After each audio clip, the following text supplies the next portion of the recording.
All right, so we left off finding out 4 and 9 do not work. So let's go ahead and try 3 and 12.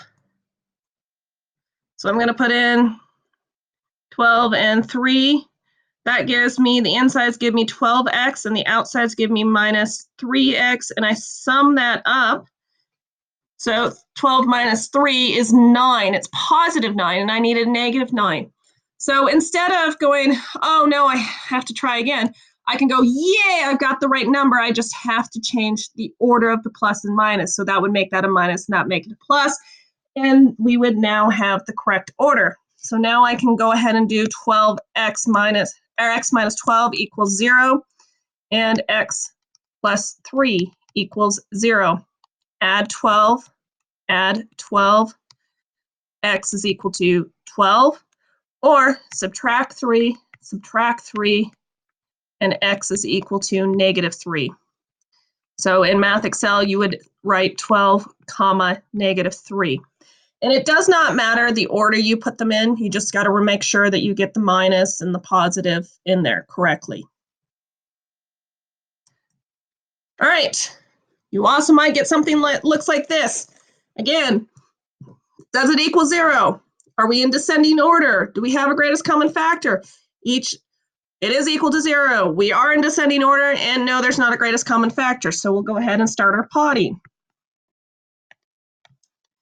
So what makes 5? Well, it's 1 and 5. So I'll have 1x and 5x. How do I make a minus sign? Well, I need a plus and a minus. What makes 42? 1 and 42. 2 and 21. 3 and 14. 4 does not go in. 5 does not go in. 6 and 7. All right, so let's try 6 and 7. All right, insides gives me positive 30x. Outsides gives me minus 7x. So sum that up, and that gives me 23x, so that will not work. So let's try 7 and 6.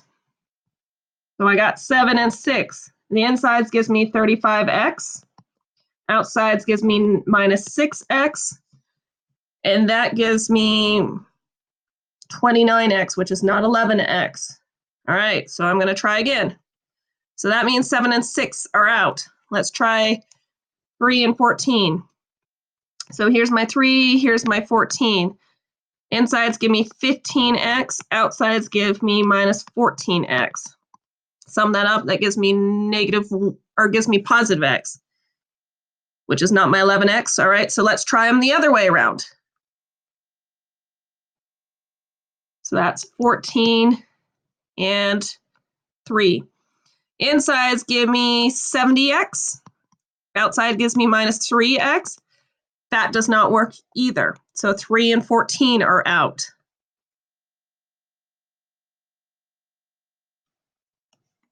So let's try 2 and 21. Insides give me 10x. Outsides give me minus 21x. I sum that up, and I get negative 11x. Ooh, yay, I can be so excited. I finally got my 11. The only issue is I need it to be a plus 11. So all I'm going to do is come in here. Oops. Change this to a minus and change that to a plus. So that becomes minus 10. That becomes positive 21. That becomes my positive 11. So now I've got a pretty answer. All right, so now I have x minus 2 equals 0. And then I have 5x plus 21 equals 0. Add 2 to both sides of the equation. X equals 2. All right, this one I'm going to subtract 21. Subtract 21. 5x is equal to negative 21. Divide by 5. Divide by 5. X is equal to negative 21 this. All right, my last problem. All right, so the rules of solving. Is it equal to 0? Yes. Is it in degree descending order? Yes. Can I take the greatest common factor out? The answer this time is yes. That would leave me x. There's the greatest common factor of x, so that's 25x squared minus 1 is equal to 0. Okay, now I need to be able to factor this. Okay, what I'm going to note, that this is a perfect square. One is always a perfect everything. One's such a beautiful number. And this is a minus, so that means it will pod. Okay, so what times what is 25? Well, we have 5 and 5, and then the x is a plus and a minus. What times what is 1? 1. That's equal to 0, but I'm not finished because I have this x here. Okay, so what I'm going to see forgotten, like if I gave you this on the test, a number of you are going to forget to set x, this guy. This guy is just as important. X is equal to 0. Then you will also have 5x plus 1 equal to 0 and 5x minus 1 equal to 0. Subtract 1, so 5x equals negative 1, divide by 5. Divide by 5, x is equal to negative 1/5. Here we go, plus 1, so 5x equals 1, divide by 5, x is equal to 1/5. Oops. So your answer would be x equals 0, negative 1/5, and positive 1/5. Okay, so this particular solution has 3 solutions. All right, let's go back to this problem. Okay, the one thing I really forgot to tell you guys, and I forgot to stress this, is that you need to check. And how do you check a solution? Well, you take your solution. So like for this example, you would go in and enter 4 into the equation. So the equation was x squared, what was it? X squared minus 13 x plus 36, and that's going to equal 0. Okay, so I've got to do this twice. So I'm going to do it for 4 squared minus 13 times 4 plus 36. Is that equal to 0?